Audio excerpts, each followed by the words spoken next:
is Hans Künsch from ETH in Zürich, and Hans is going to be talking about biases and uncertainty in climate predictions.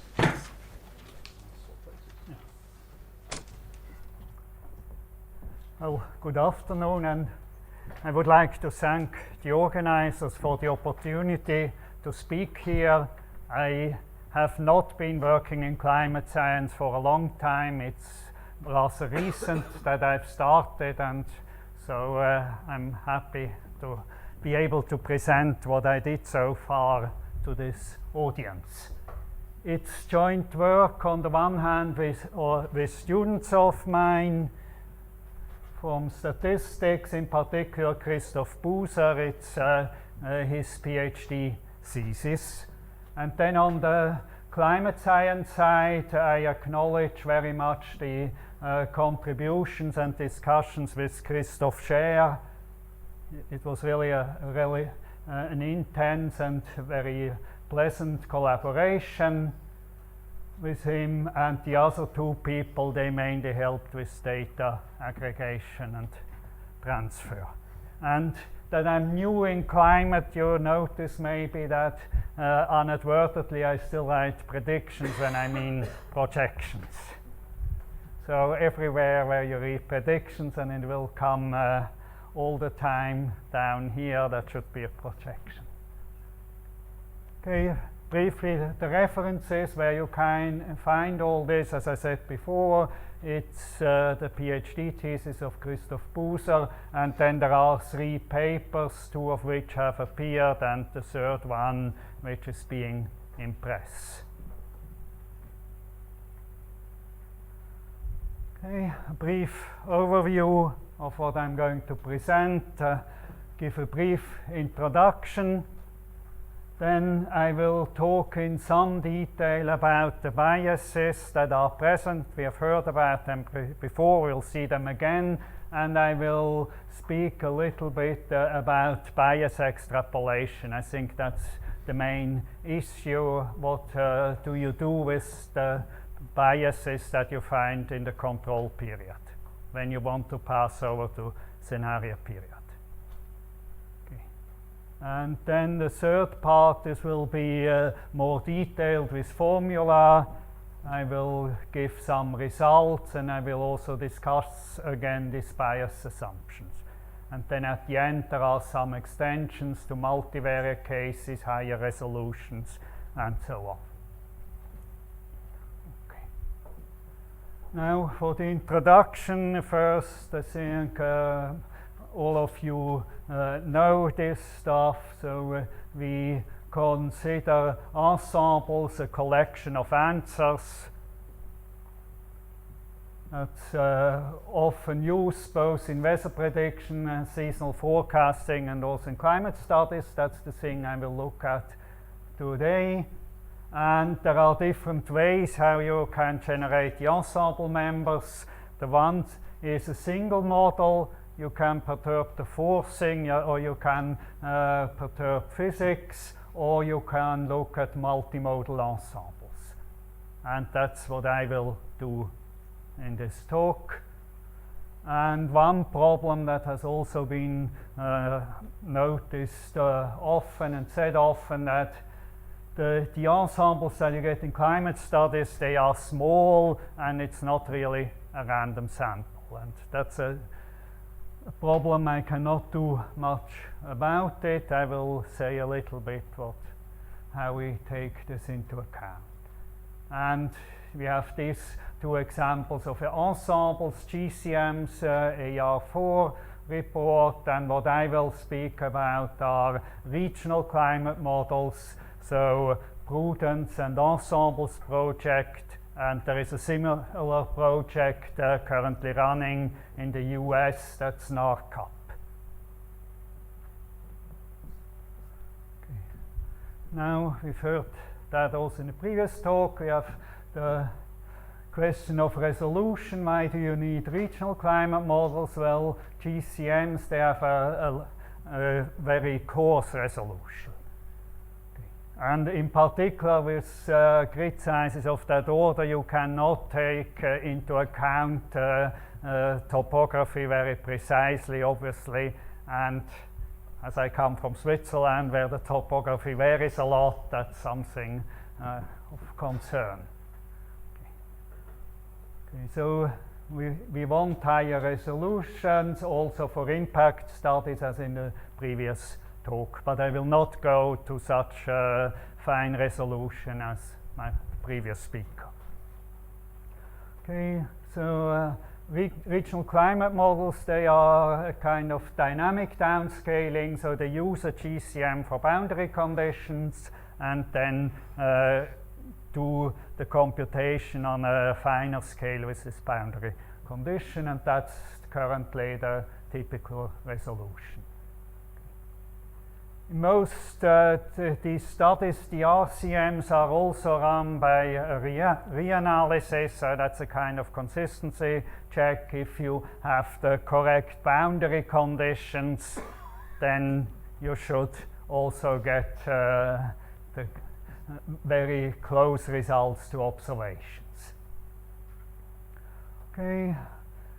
Some information about this project. So NARCAP is the more recent one. In a way, they did it more systematically. They look at 6 RCMs and 4 driving GCMs plus a reanalysis as a driver.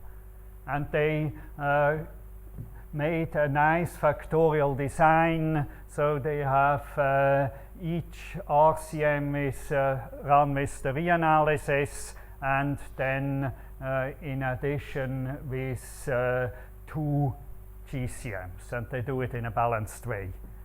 Whereas prudence and ensembles, they have more GCMs and RCMs. Every participating institute has its own RCM, but the design is much sparser and less balanced. Okay. But that will play a role only in the end. Okay. The data that I will use in this analysis, to describe it here quickly. So the most part is from prudence data, so that's the earlier project, and I use 5 RCMs. And I use only 5 of them because I want RCMs which are driven by GCMs, or at least by different runs of the same GCM. Because if you don't do that, if you take everything you've got in this project, then there are complicated dependencies that you have to take into account, and I will discuss that at the end. Okay. The observations which I use to, for the control period to assess the models, they are from this CRU database. The control period is 61 to 1990, and this scenario period 2071 to 2100. The emission scenario is A2, and at the first part I only look at the alpine region, so this is this area. I take averages over the whole region, I take averages over the seasons, but I don't average over the years. So, and I will explain why I do that, why I don't do this averaging. Okay. At the beginning I look only at surface temperature, and then in an extension I look at joint distribution of temperature and precipitation. Okay. And the third of our papers uses different models, so they come from the ensembles project, different data, this EOPS data set, a different scenario and a different period. That's just when you, if someone looks at the numbers, they are quite different, and that's the reason, because almost everything is different. Okay. Why are we analyzing yearly values instead of taking 30-year averages? Well, we heard it in the previous talk. you're interested also in interannual variability. You would in particular know if this changes a lot because this has consequences. Okay.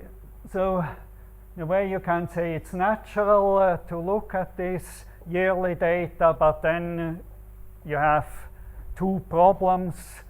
The first thing is that also during 1960 and 1990 there has already been some kind of warming, and from 2071 to 2100 there is again a trend that you see clearly. Okay. And in order to get something that I can consider to be identically distributed, we take out the linear trend. Okay. And that also makes the results comparable, because if then I take averages, the trend just disappears. Okay.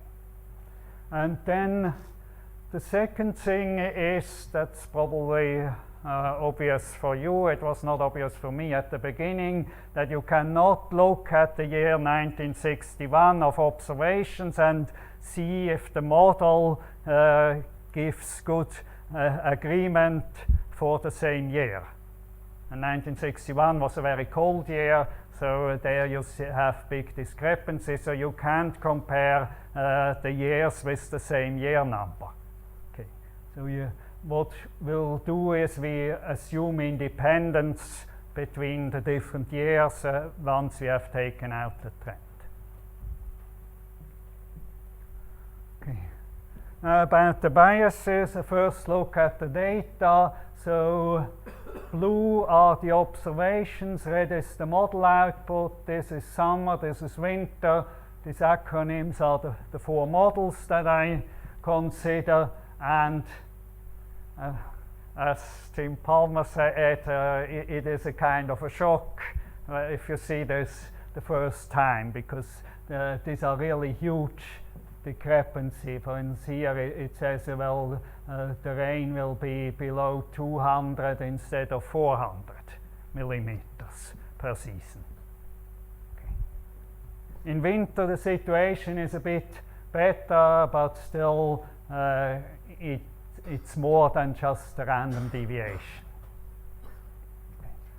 And if you want to look at it a bit more closely, what kind of biases is it only a shift or is it something else? You can use quantile plots, and that you see here. Now this is only temperature. Okay. And on this axis I have the ordered residuals after fitting a trend to the observations, and up here I have the same thing for the first model, second model, and so on. Okay. And you see, if you look at this, that it's not only a shift, but it's a scale change. So that means in summer all these models, they overestimate the interannual variability. Okay. Because the slope here is larger than 1, the dotted line is the 45-degree line. And down here we have the winter season. There some models have the variability about right, like this one.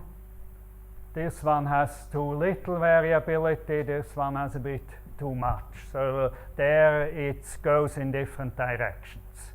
So winter and summer are different. Okay. And this is from another paper also looking at biases. So they look at all RCMs driven by reanalysis, all RCMs from the Ensembles project. Okay. And there you can compare things in the same year, so they work with monthly values. Down here they have the temperature averaged over the Mediterranean region for all months. And then here, this is what he calls bias, so that's the model output for the same months minus the observed. Okay. And for one model, he shows all the dots, and then I think it's a quartic polynomial that they put through, so that's this line. And for the other models, it's just the fitting curve that is shown, not all the points. Okay.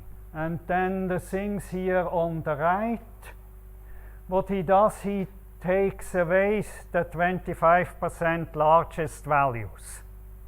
He fits again a curve to the remaining points and then extrapolates that into the future. Okay.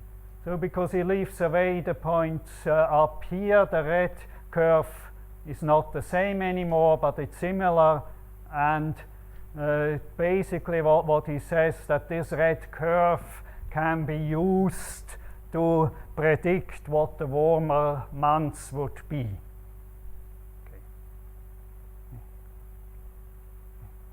Okay, so now we come to the issue extrapolation of biases, and I quote a sentence from that paper that they say one would expect that some sort of extrapolation based on the existing data could make a good first order approximation of the otherwise undetermined temperature bias in a simulation.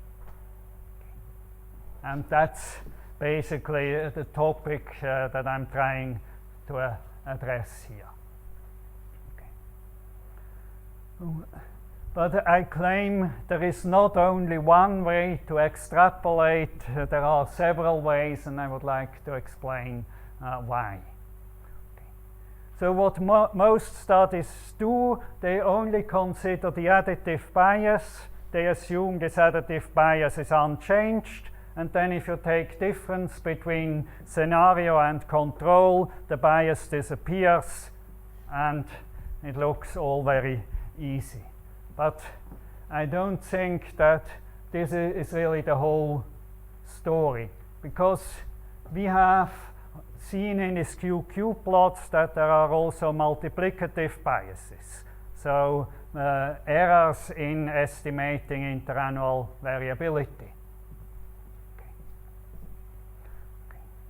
And this can give rise to two different extrapolation methods. Okay, so at the moment, look only at the red parts, not at the black up here. That's something I will come back to later. Okay. So these things we have basically seen. We have just put in the points over the straight lines before in this quantile plot. Okay. And one way to extrapolate that, in addition, you have the model output in the future, but you don't have observations down here. Okay. One way to extrapolate is the following, that you say, well, I have a climate shift, and that's the warming, and around a typical year, I have the same additive bias as in the control. So here, beta I, that will be the symbol for this additive bias in a typical year, and this constant bias relation, as I call it, says that remains unchanged. Okay. Here, it's different. They say, well, there is a relation. I can transform my observed quantiles into model quantiles with such a linear function, or I can do it the other way around. So I assume that I can continue using this relation also in the future. Okay. And that's more close to what Christensen et al. Seem to say, namely there is a function that you can find in the control, and you can extrapolate that same function into the scenario. And that means that these two lines, which here are disconnected, they are connected, and so we have a much larger additive bias in the scenario than in the control if this multiplicative bias is positive.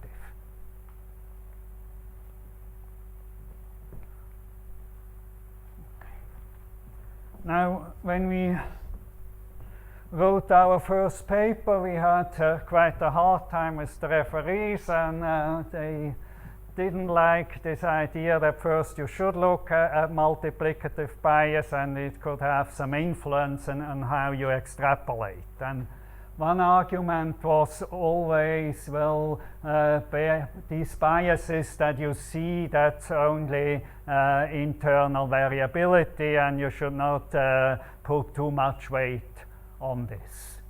Okay. And we don't agree with that. So one argument is that, well, the models use sea ice conditions and sea surface temperatures from a reanalysis, so they should be very close to that. That also drove the observations. So one source of internal variability is taken away. The second argument is, well, we look in the few cases where we have additional runs, what happens? So in this one RCM we had 3 ensembles, so we plot here ensemble 2 against ensemble 1 in black, and in red observations versus ensemble 1. And here the same with ensemble 3 and versus ensemble 1 and the observation part. And this for 2 other models, and from this we conclude that the red points, they deviate much more from the 45-degree line than the black points. Okay. And there is another thing which I don't show here. We also looked at GCMs over long runs and looked at how much difference you get in these QQ plots if you take any 2 30-year periods which are disjoint. And again, the fluctuations around the 45 lines is much smaller than what we have here. So I think there is something real. Okay. Now I come to the more specific analysis of the things that we've seen here. I will explain the notation. But let me look first at what people do in numerical weather prediction. There is a paper by Adrian Raftery and co-authors in 2005. So they have observed univariate predictions at AT, and they have a forecast ensemble at AT. Now what they do, they take a training period and fit as a predictive distribution such a Gaussian mixture. Okay. And so there are weights. That means the ensemble members get different weights. Then they linearly transform the forecast values. So they make bias corrections, and they add here additional variability. And these are all parameters that you estimate from the training period, and then if you come to the t+1 where you only have the forecasts, then you just apply this fitted predictive distribution. Okay. And they find that about 30 days gives quite good results for them. So they have similar features. In particular, they also adjust for biases. But what's different is that they can compare control and observed value for the same day, whereas in climate, as I said before, you cannot do that. You cannot compare year 61 with year 61. Okay. And of course, we have this long gap between control and scenario period, which also creates problems. Now, I do the analysis for a fixed region and a fixed season. So this appears in a notation. I just have two indices, one for the year and 0 always for the observations, and I from 1 up to 5 in our case for the models. And X is always for the control, Y is for the scenario. Okay. We assume that all variables are independent and Gaussian, so we only need mean and variances. So Gaussian distribution because of the averaging, I think that makes sense as long as you do not go into the extremes.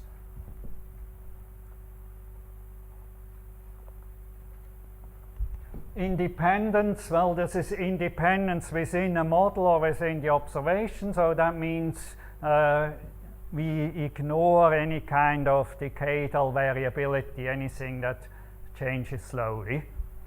Independence between models, this is more debatable, but it's conditional on the parameters, I must say. Okay. So we'll see. So we need to specify only mean and variances. So for the mean, this is just straightforward. You have a linear trend for the observation, then you have a different trend for the model output, so that's additive bias. This is trend bias, and then for the future observation we have a change in location and a change in the trend. And I didn't want to include similar biases for the observations, because then we get into non-identifiability, and we will have that problem later on, and it's enough to have it once. Okay. Then variances, well, you have the variance of the observations, then we have the multiplicative bias of model I in the control, that's this BI, and then we have the change in interannual variability, which I call Q. Okay. So far, I think this is quite straightforward to set up the model in this way. Okay. Now, in the scenario period, we have these two assumptions that I showed before. Okay. So the constant bias assumption says, well, the expectation is the expectation of the model in the control period plus the true change. And in particular, that means I have the same additive bias in control as in scenario. Okay, and if I take differences, it cancels out. Okay. And the same thing here for the trend bias. It's the same in scenario and control and goes away. Okay, and the variance is just combined the true change plus the multiplicative bias of model I from the control. Okay, so I can go back. That's really this red line. We have here the same bias beta I for just going from here from mu and here from mu plus delta mu, and we have the similar behavior of the slope. And here we have this extrapolation with this one function, so we have this additional factor here. If I go forward. Okay. So we get here this factor bi, which multiplies the true change by something different from 1. So it basically says if my current in the controller model overestimates the difference between a cold and a warm year, then it also overestimates the difference between scenario and control.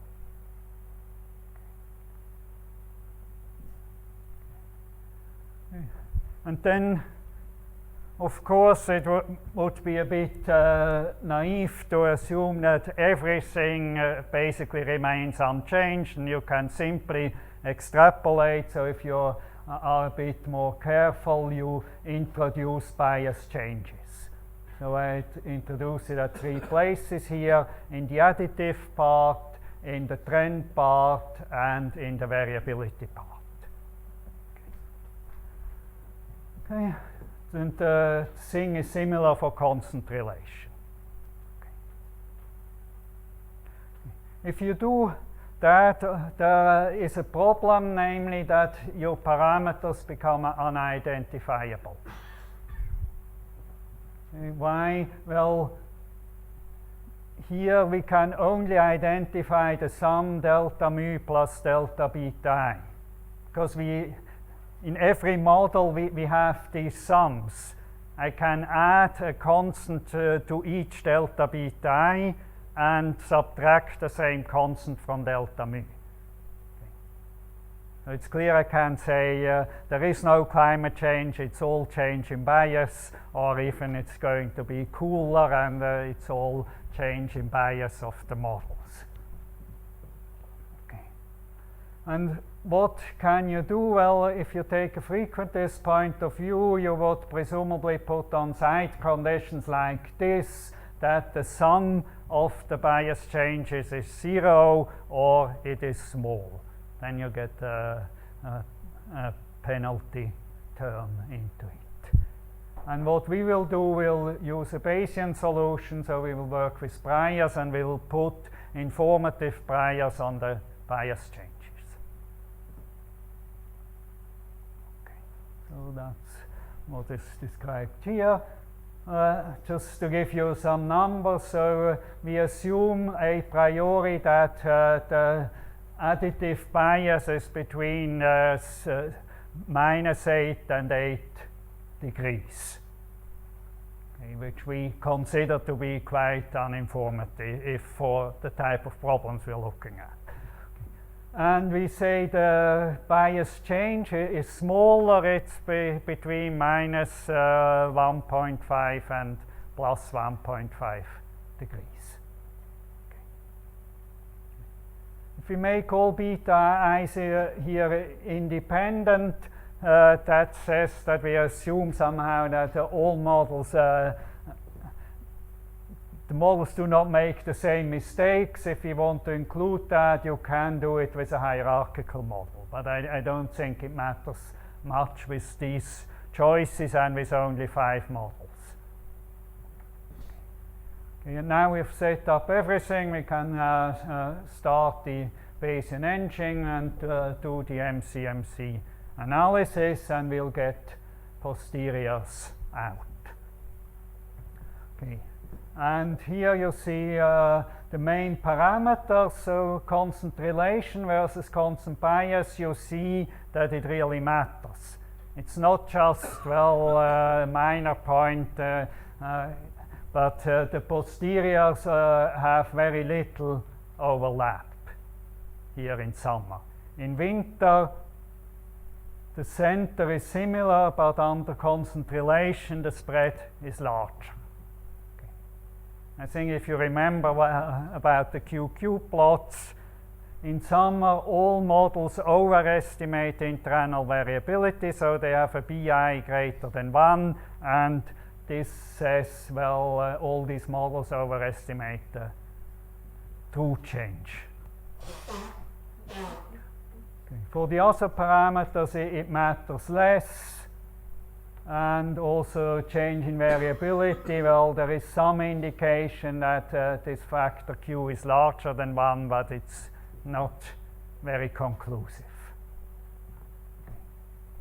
And notice also the large trend in the scenario period, so up to 0.1 degrees per year, so that makes 3 degrees in 30 years.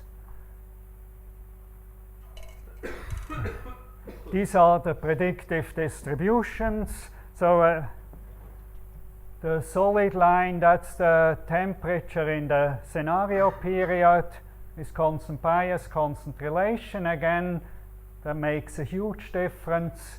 Dotted line is for the current, for the control period, and these colored curves, these are the model outputs after correction for biases in the control period.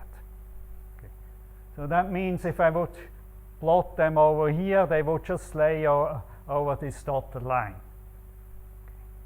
And that shows that there is a bias change, because if you just correct from the control, they still differ a lot. So in a way you can say these differences, these are the bias changes.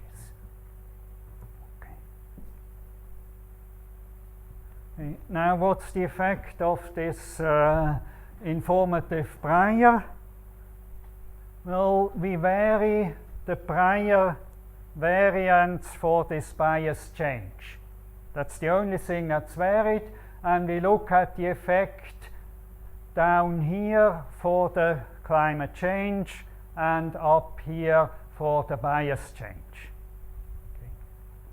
And that's what we used in the original analysis. So if we say the bias change can be much bigger, then basically we don't get any information anymore on what the climate change will be. And if you go down here and say, well, the bias change must be very small, then you get presumably overconfident statements about the true climate change. Okay, so somewhere in between there is this part which we think is reasonable, but it depends on subjective judgment. This is a knob you can turn if you want to.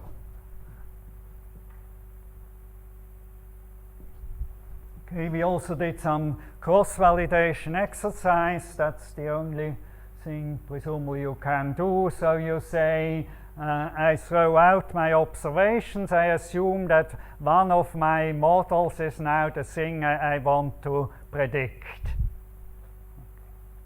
So I only have 4 models, otherwise everything is formulated the same way, and these are then the true values. So you see it sorted by order. This is a simple analysis, just scenario minus control with trivial t intervals. Okay, and you see they are much too narrow. They don't catch the low case here, and they are also unable to get even close to the high change in this model. Okay. Constant relation has the widest intervals, and unfortunately it doesn't get this right either. So if you have a model that's so different from the rest, you cannot get it. That's basically the message, but at least you get quite a wide uncertainty.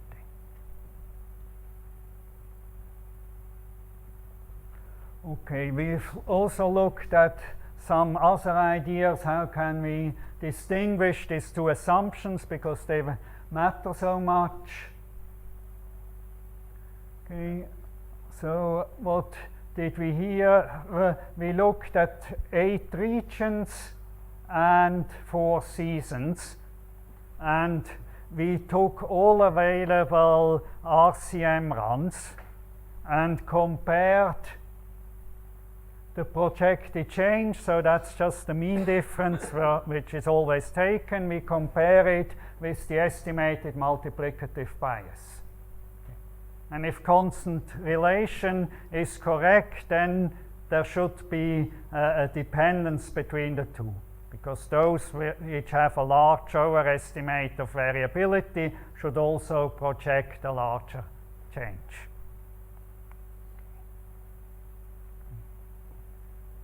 And you see these are all the correlation coefficients. Some are negative, but there is clearly a tendency for the correlations to lie above 0.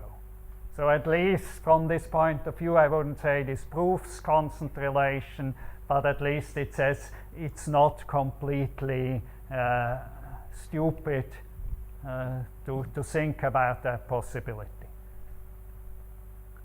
Okay. You can also try to combine the two things, because people would like to have one answer, so one PDF instead of two. And you can do it in a very cheap way just by saying, well, I have a convex combination of these two means. I have an additional parameter which tells me how close I am to one of the two extremes. Okay. And I show now the result for these regions, so that's the more recent analysis. Okay, so that's Alpine region, and these are the 4 seasons. You see again, red is constant relation, so in summer for the Alpine region that gives a smaller projected change. Blue is the constant bias, and black is this convex combination.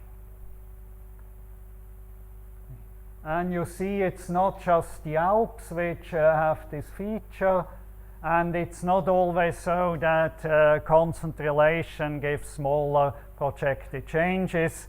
We have a case, the winter in Scandinavia, the red PDF is shifted to the right and it's wider. Okay, so in that case, this relation gives a higher projected change.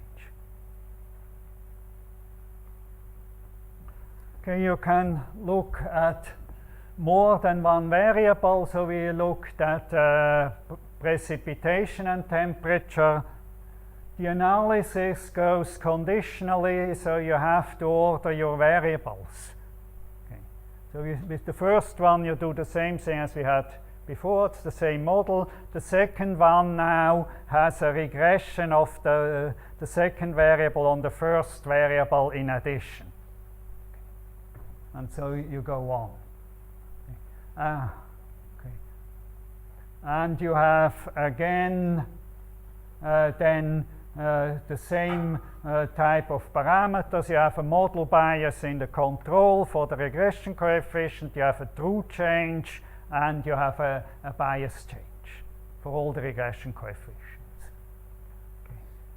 And there we've worked so far only with constant bias, because constant relation, the implementation is more complicated, and you also have some problems that linear transformations to match the first and second moments are not unique in higher dimensions. But the basic idea is the same. It's one transformation that brings you observation and control to match, in observation and model to match in the control, and then it's the same transformation also in the future. Just going quickly through the posterior predictive distribution. So that's control, this is scenario, and this is again model output corrected for biases in the control, but not in the scenario. Okay. And you see that not only there is a shift and a change in shape, it's also a change in the dependence. The dependence gets slightly stronger.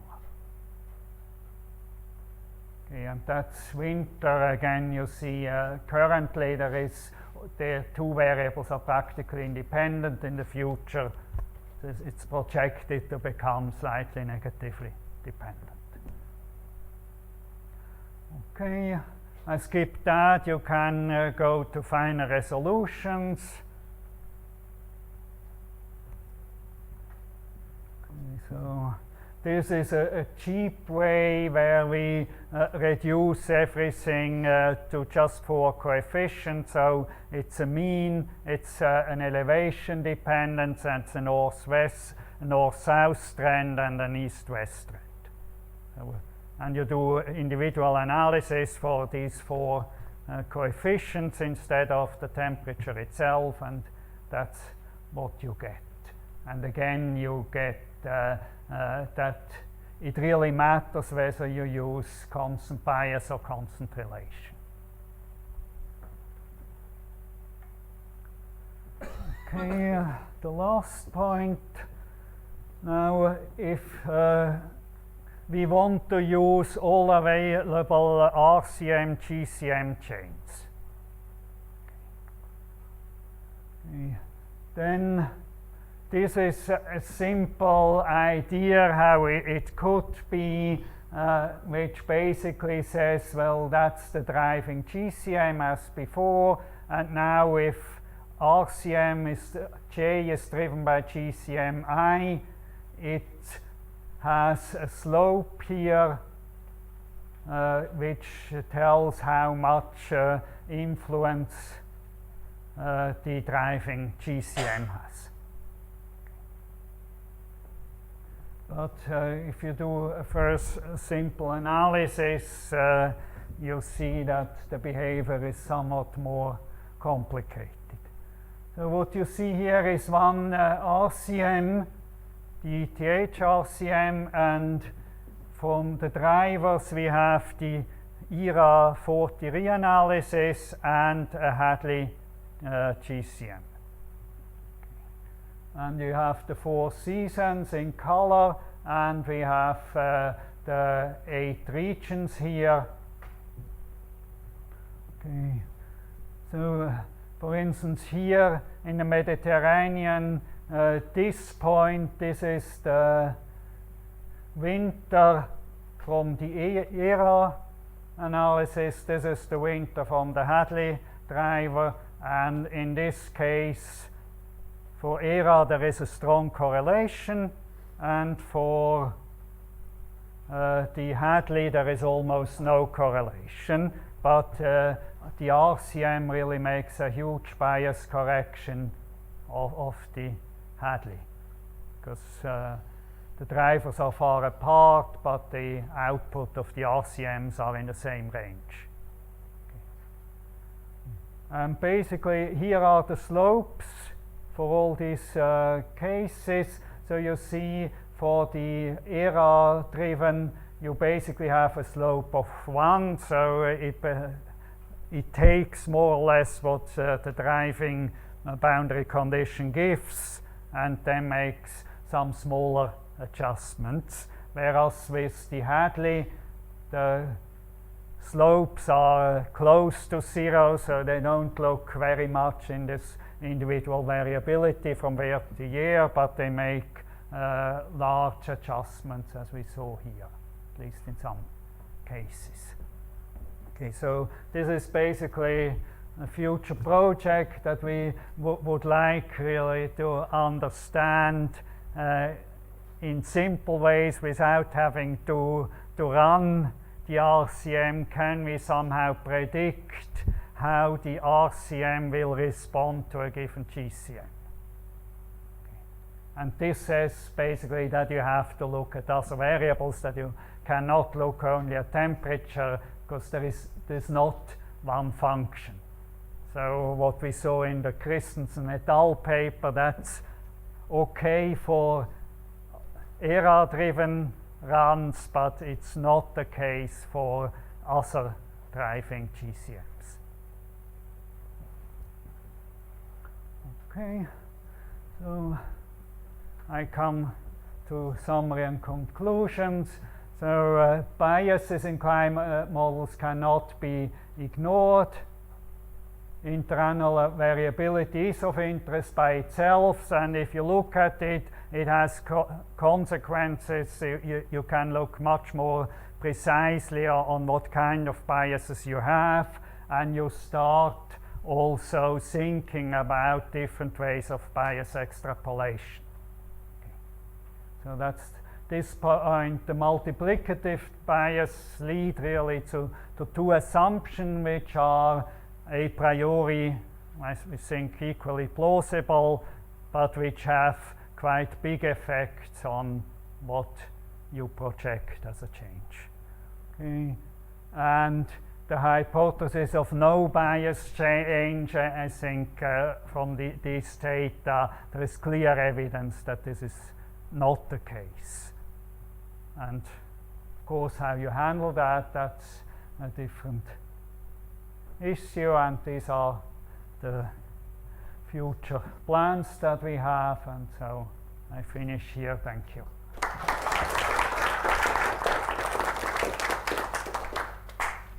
Thank you very much, Hans. Are there any questions?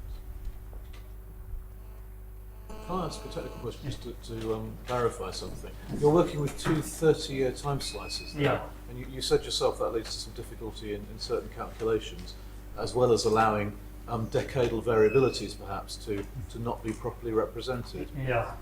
Is that because you had no control over the setup of the ensemble runs? Would you have preferred to have worked with just a single constant time series? It has advantages, but it makes life more difficult. For instance, with this time slice of 30 years, I can assume, I think, well, we just have a linear trend. Okay, if I have 130 or 150 years, I really have to think, how do I model the gradual change during this whole period. So there I have two linear pieces, and I have two intercepts, so that's just 4 parameters. And if I do everything through, then in that respect it gets more complicated. Yeah, you can have time varying parameters. Yeah. Yes, sure. The RCAO outlier. Yeah. Am I right in assuming that if you had chosen a less strict prior for the bias, you would have been able to envelop that ensemble member also in that model? In that cross validation exercise, yes. If I give more prior flexibility to bias change, then I think it would be also included. Okay. I didn't do the calculation, but I'm pretty sure that this will be the case. There are no more one from just, I mean, you're interested in this question of whether the bias is kind of evolving as climate change happens. Yeah. Right? I mean, could you look at your, if you look at the sample of years you have and sort of, for example, look at the El Nino years and the non-El Nino years, and because El Nino tends to be warmer, you know, and El Nino years it tends to be warmer.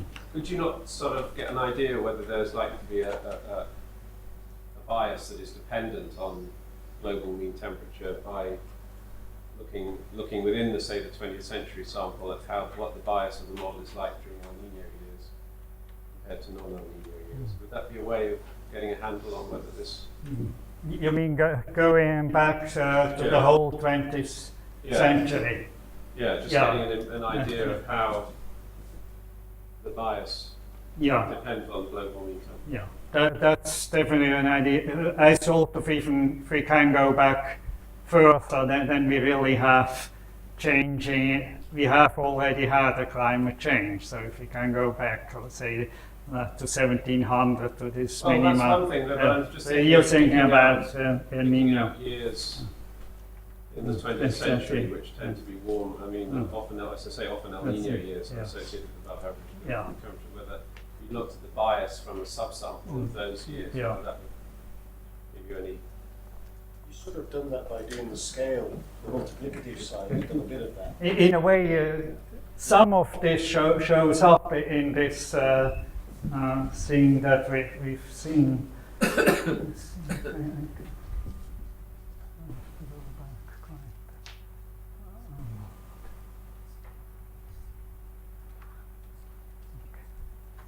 So these are the 30-year periods, and some of these are El Nino years and others are not. And so that says that at least in these 30-year periods, if the El Nino years are all warm, then they will be here in the upper part and the other ones will be down. So that's a reason, potential reason why we have this multiplicative bias here. But it's correct, if we go further back, we get more information. Yeah, okay, 2 more questions. Neil first, please. Can I just remind everyone just to quickly say who they are and where they're from, please? Neil Edwards, Open University. Isn't the point that that the bias is really a much more complicated animal? That the bias or the model discrepancy is really a very complex covariance animal. And do you think there's enough information to actually find out about the particular ENSO-related bias from the ENSO years, rather than just using them as examples of warm years? Yeah. It's a question which I'm not really competent in answering. We've also been criticized, say, for looking only at temperature. People said you should look at the whole range of things. And of course, basically, I can write down everything, but and then I will have biases everywhere in all relations between variables. And to me, if I look at too many things, I really wonder, does it make sense to correct for everything? Because that's what this method does. It takes the bias into control. I allow the model to correct it. But where is the limit to how much you should correct your model output? Lev, you had a question here? I'm just maybe I'm misunderstanding. The scale errors, is that mostly due to errors in the seasonal cycle? No, this is a fixed season. Fixed season. Because I'm just curious how much then, is that slope error due to problems in the seasonal cycle or not? Like I'm just No, that's a bit different. So these are the warm years. So there were 3 years where this model predicted to be very warm, and they were much cooler, and the warmest years in the observations were much cooler. So the difference here, it's a difference between a warm and a cold year. When 2003 was a warm year, other years were cooler, and that gives you this variability here. But would that, I'm just curious, between the different models, would models that have a bigger slope error have a bigger error in the seasonal cycle or not, in terms of, radiative there's 2 variabilities, there's interannual and there's intraannual, and I'm wondering how much those are correlated. Errors within the model. Here I don't have the seasonal cycle, but if I go to the other plot, you can see the seasonal cycle. So, of course, this is not for the individual models, but you see, for instance, that the 2 assumptions in spring and winter basically agree. But they disagree on the seasonal cycle, so especially that says that summer is cooler, autumn is closer but still a bit cooler, and then in winter it agrees again. So they the two assumptions lead to different seasonal cycles. Okay. And how these things are related, so biases in seasonal cycles, are they related to absolute biases? I don't really know. We'll take a short break now. We've got one more talk to get through today, but our final speaker reassures us that they probably won't require the full hour, so that's probably good to hear. So thanks again, Hans.